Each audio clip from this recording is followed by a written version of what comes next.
नमस्कार प्रिय विद्यार्थियों, जीवी पॉइंट में आपका हार्दिक स्वागत व अभिनंदन।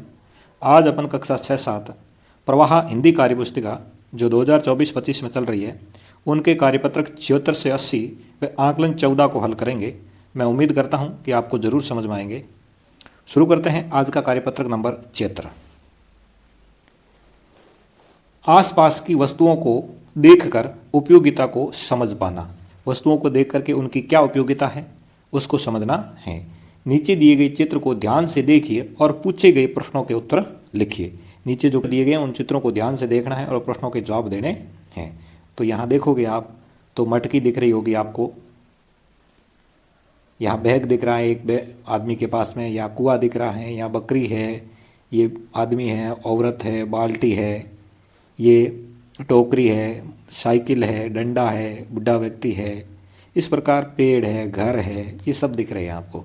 अब तो इससे संबंधित अपन प्रश्नों को हल करेंगे। शुरू करते हैं। पहला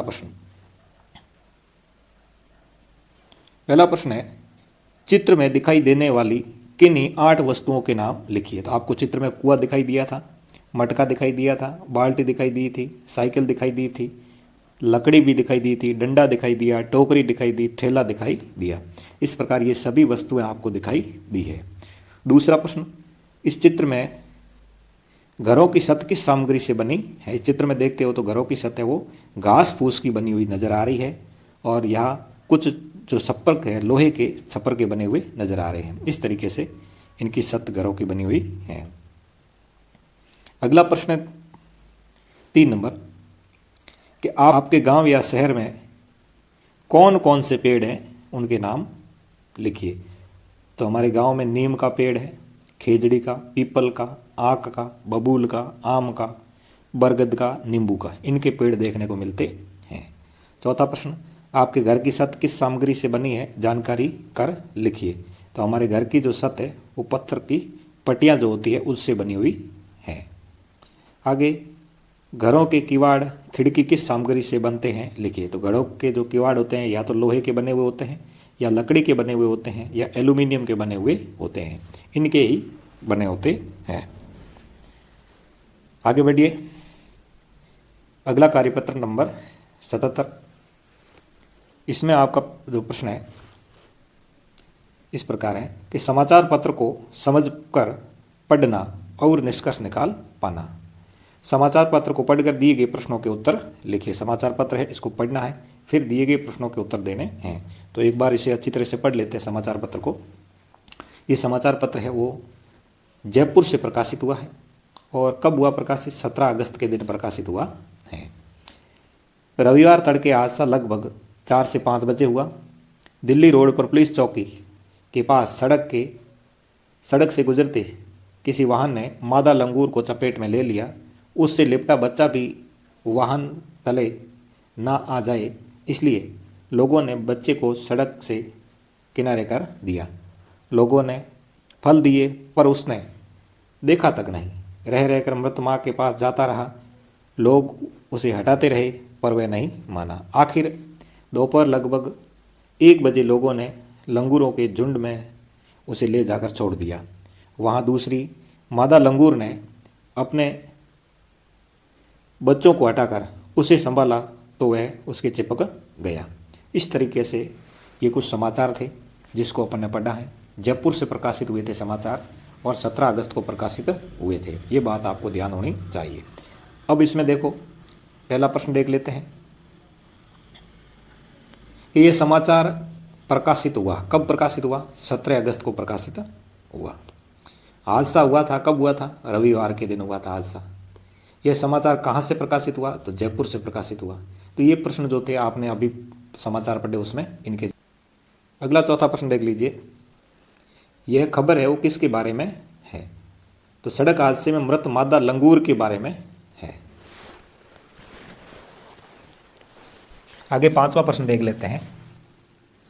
लंगूर के बच्चे ने लोगों की दी हुई चीजें क्यों नहीं खाई? तो लंगूर के बच्चे ने लोगों की दी हुई वस्तुएं क्यों नहीं खाई, चीजें क्यों नहीं खाई, ये बताना है। क्योंकि उस लंगूर के बच्चे की माँ जो है वो सड़क हादसे में मर गई थी। छठा देखते हैं। आप घटनास्थल पर होते तो क्या करते, अपने विचार लिखिए। हम वहाँ होते तो मादा लंगूर को सड़क किनारे लाते और पुलिस को सूचित कर मादा लंगूर के बच्चे को सुरक्षित स्थान पर पहुंचाने का काम करते। तो ये कुछ प्रश्न इस प्रकार थे। अब देख लेते हैं 7 नंबर प्रश्न को भी। 7वां प्रश्न है कि सड़क दुर्घटना में हर दिन बहुत से जानवर है वो मर जाते हैं। इन दुर्घटनाओं को रोकने के लिए आप अपनी ओर से क्या सुझाव देना चाहेंगे, लिखिए। तो हम वन आरक्षित क्षेत्र को ध्यान में रखते हुए वहाँ वाहनों को धीरे चलने का बैनर लगवाते और जानवरों को बचाने का प्रयास करते थे। इस तरीके से हम कुछ प्रयास करते। आगे कार्यपत्रक नंबर 78 है, कहानी कविता का अपने शब्दों में वर्णन कीजिए। यह कविता है, इसे देख लेते हैं। पूछ रही मछली कछुए से क्या लगते हो मेरे, सांप पूछता कछुए से हाल चाल क्या तेरे, सूरज ने धरती से पूछा लगा रही क्यों फेरा, धरती ने सागर से पूछा क्यों मुझको है घेरा। इस तरीके से ये कविता है। तो यहाँ सभी एक दूसरे से कुछ न कुछ सवाल पूछ रहे हैं। आप कल्पना करके ऊपर पूछे गए प्रश्नों के उत्तर में 2-2 पंक्तियाँ लिखिए। आपको 2-2 पंक्तियाँ इनके उत्तर में लिखनी है। तो सबसे पहला प्रश्न क्या पूछा इसमें कि कछुए ने मछली से कहा होगा कि हम दोनों पानी में साथ साथ रहते हैं, तो हम भाई बहन हुए। कछुए ने सांप से क्या कहा होगा, तो उसने कहा मैं तो आराम से पानी के अंदर मस्त रहता हूं। धरती ने सूरज से क्या कहा होगा कि यह मेरा काम है क्योंकि मेरे घूमने से ही दिन और रात होते हैं। चौथा, सागर ने धरती से कहा होगा कि मैंने तुम्हारी नदियों को अपने अंदर समाहित कर रखा है। किसने कहा, सागर ने कहा। ये धरती ने कहा, ये कछुए ने कहा, ये कछुए ने कहा। आगे 5वां प्रश्न देख लेते हैं। 5वां प्रश्न जो है, इस कविता को दी गई पंक्तियों की सहायता से आगे बढ़ाइए। चांद ने तारों से पूछा तुमने क्यों मुझको है घेरा, बादल ने पर्वत से पूछा तुम क्यों इतने ऊंचे हो तन से, पेड़ ने छाया से पूछा तुम कहाँ तक फैली हो। इस तरीके से ये पंक्तियाँ जोड़ करके बनानी थी। आप इसे आसानी से बना सकते हो। आगे कार्यपत्रक नंबर 79 आ जाता है, व्यवहारिक व्याकरण, वाक्यों में संज्ञा को पढ़कर समझ पाना। गद्यांश को पढ़ना है, प्रश्नों के उत्तर देने हैं। सबसे पहले अपन पढ़ लेते हैं गद्यांश। सादगी से भरा जीवन व्यक्ति की महानता का प्रतीक है। यदि सादगी से भरा जीवन उच्चादर्शों एवं विचारों से युक्त हो तो सोने में सुहागा हो जाता है। सादगी से भरा जीवन व्यक्ति को लोभ, लालच, आडंबर तथा प्रदर्शन की भावना से दूर रखता है तो उसके विचार उसके मन को पवित्र और निष्कपट बना देते हैं। इस तरीके से ये गद्यांश था। अब इससे संबंधित अपन प्रश्नों को देखेंगे। प्रश्न कुछ इस प्रकार है, निम्न शब्दों के विलोम लिखिए तथा इनके भाववाचक संज्ञा भी बनाइए। जैसे भरा है, भरा का विलोम होता खाली और भरा का भाववाचक संज्ञा क्या हो जाएगा, भराई। दूर का विलोम होता पास और दूर का भाववाचक संज्ञा हो जाएगा दूरी। तो इस प्रकार ये करना था। प्रस्तुत गद्यांश का उचित शीर्षक क्या है, तो सादा जीवन बोलो, ये उचित शीर्षक हो सकता है। सादगी भरा जीवन बोलो, ये भी इनका उचित शीर्षक हो सकता है। देखते हैं बच्चों अपन अगला प्रश्न नंबर 3। बच्चों आपका जो तीसरा प्रश्न है वो व्यक्ति की महानता का प्रतीक पूछा है कि व्यक्ति की महानता का प्रतीक क्या है, तो सादा जीवन जो है यही व्यक्ति की महानता का प्रतीक है।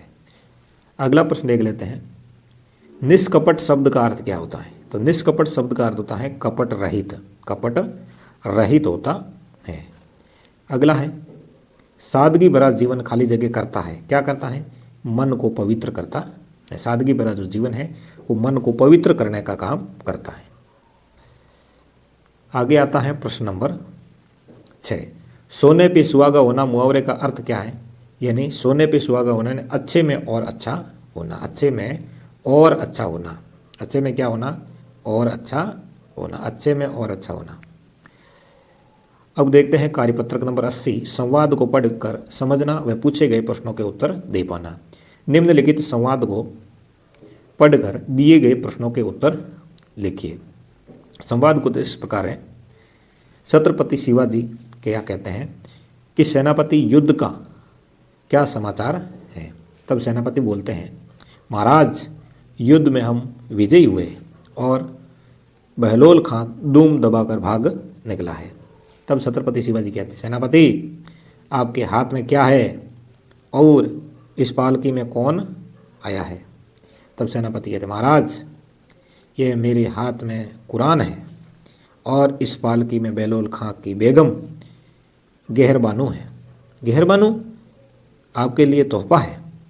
कुरान को अपमानित कर हम हमारे मंदिरों और धर्म ग्रंथों का प्रतिशोध कर सकते हैं। तब छत्रपति शिवाजी कहते, सेनापति स्त्री और धर्म ग्रंथ अपमानित करने के लिए नहीं, सम्मान के लिए होती है। जाओ इसे सहसम्मान लौटा कराओ, सहसम्मान लौटा कराओ। तो इस प्रकार कुछ संवाद था छत्रपति शिवाजी और सेनापति के बीच में, जो आपके सामने अभी मैंने बताया है। अब इससे संबंधित जो प्रश्न है उनको अपन हल करेंगे। पहला प्रश्न देख लेते हैं कि युद्ध से धूम दबाकर कौन भागा। तो युद्ध से धूम दबाकर भागने वाला बहलोल खां था। कौन था? बहलोल खां। गहर बानो जो थी बहलोल खां की पत्नी थी। आगे धूम दबाकर भागना मुहावरे का अर्थ होता है डर कर भाग जाना। आगे हिंदू धर्म के प्रमुख धर्म ग्रंथ रामायण, गीता, वेद हैं। उसी तरह इस्लाम, ईसाई और सिख धर्म के प्रमुख धर्म ग्रंथ है, उसके नाम बताओ। तो इस्लाम धर्म का प्रमुख धर्म ग्रंथ है वो है कुरान, ईसाई धर्म का है बाइबिल और सिख धर्म का है गुरु ग्रंथ साहिब। इस तरीके से तीनों धर्मों के अलग अलग ग्रंथ देखने को मिलते हैं। आगे देखते हैं प्रश्न नंबर 4 को। प्रश्न नंबर 4 है कि एक अच्छे शासक के क्या गुण होने चाहिए। अच्छा शासक उनके क्या गुण होना चाहिए।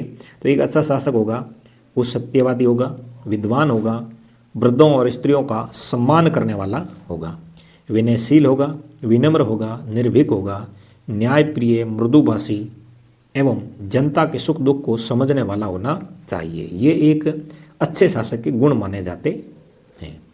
5वां प्रश्न है कि छत्रपति शिवाजी ने कहा स्त्री और धर्मग्रंथ अपमानित करने के लिए नहीं, सम्मान करने के लिए होते हैं। क्या आप इससे सहमत हैं? क्यों और इसलिए? तो कहोगे बिल्कुल हम इस बात के लिए सहमत हैं, क्योंकि स्त्रियों का सदैव सम्मान करना चाहिए, जो हमें हमारी प्राचीन संस्कृति को सिखाती है। स्त्रियों का और धर्म ग्रंथों का क्या करना चाहिए, यहाँ आप कह सकते हो धर्म ग्रंथों का भी सम्मान करना चाहिए। आगे 6वां प्रश्न है कि आप भी ऐसे कोई 2 महान पुरुषों के नाम लिखिए जिन्होंने धर्म और स्त्री का सम्मान किया है। तो धर्म और स्त्री का सम्मान करने वाले महाराणा प्रताप हुए हैं और गुरु गोविंद सिंह हुए हैं। इन दोनों ने धर्म और स्त्री का सम्मान किया था। अब देखते हैं, कार्यपत्रक पूरे हो जाते हैं। आंकलन नंबर 14 को निम्नलिखित गद्यांश को पढ़कर दिए गए प्रश्नों के उत्तर लिखिए। गद्यांश को पढ़ेंगे फिर प्रश्नों के जवाब देंगे। गद्यांश जो है, थैले वाले गुरुजी प्रत्येक शुक्रवार को बच्चों के लिए कहानियों की किताबें थैले में लाते थे। सभी बच्चे शुक्रवार की प्रतीक्षा करते थे। उनमें कहानियाँ पढ़ने की अत्यधिक लालसा रहती थी। गुरुजी के थैले में कहानियों का पूरा संसार होता था। पंचतंत्र, जातक कथा, चित्रकथा, पौराणिक कथा से लेकर नदी, नाले, झरने, पर्वत, पशु पक्षियों से लेकर धरती आकाश तक की कहानियाँ होती थी। पूरा ब्रह्मांड उनके थैले में होता था। बच्चों के चेहरे पर खुशी ही गुरुजी का पारिश्रमिक होता था। इस तरीके से ये कहानी थी। अब बताओ, प्रश्न आया पहला कि सभी बच्चे प्रतीक्षा करते थे। किसकी प्रतीक्षा करते थे? उस वार की प्रतीक्षा करते थे जिस वार को गुरुजी कहानियों की किताबें का थैला भर करके लाते थे, और वो वार था आपका शुक्रवार। कहानियों का पूरा संसार होता था कि कहाँ होता था? गुरुजी के थैले में होता था। गुरुजी के थैले के अंदर है वो कहानियों का पूरा संसार देखने को मिलता था। आगे देखते हैं 3 नंबर प्रश्न को। गुरुजी का पारिश्रमिक क्या था? गुरुजी जो थे उनका पारिश्रमिक क्या था? बच्चों के चेहरे की खुशी ही गुरुजी का पारिश्रमिक था। बच्चों के चेहरे पर जब खुशी नजर आ जाती थी तो वो उनको जैसे भगवान नजर आ जाते थे। पूरा ब्रह्मांड गुरुजी के थैले में होता था। कैसे कैसे कह सकते हो पूरा ब्रह्मांड गुरुजी के थैले में होता था? तो गुरुजी अपने थैले में सभी प्रकार की पुस्तकें रखते थे, जैसे पंचतंत्र है, जातक कथा है, चित्रकथा है, पौराणिक कथा से लेकर नदी, नाले, झरने, पर्वत आदि से संबंधित किताबें रखते थे। तो हम कह सकते हैं कि पूरा ब्रह्मांड गुरुजी के थैले में होता था। आगे किसको कहानियाँ पढ़ने की लालसा रहती थी? तो बच्चों को कहानियाँ पढ़ने की लालसा रहती थी। जो बच्चे थे उनको कहानियाँ पढ़ने की लालसा रहती थी। आगे, आपको किस तरह की कहानियाँ पढ़ना अच्छा लगता है? तो हमें पंचतंत्र की, जातक कथा की, चित्रकथा की और पौराणिक कथा की जो कहानियाँ हैं उसे पढ़ने में इंटरेस्ट आता है या अच्छा लगता है। अब आगे देखते हैं 7 नंबर प्रश्न। लंगूर के बच्चे को संभाला किसने? दूसरी माता लंगूर ने संभाला था। सादा जीवन किसका प्रतीक है? महानता का प्रतीक है सादा जीवन। उक्त गद्यांश से 5 संज्ञा शब्द साठ गए। ऊपर जो गद्यांश था उनमें थैला संज्ञा शब्द था, किताब संज्ञा शब्द है, पर्वत संज्ञा शब्द है, नदी संज्ञा शब्द है और पशु संज्ञा शब्द है। आजकल बच्चे कहानियों की पुस्तकें कम पढ़ते हैं। हमें क्या प्रयास करने चाहिए कि बच्चे कहानियों की पुस्तकें पढ़ना शुरू कर दें? तो हमें क्या करना चाहिए?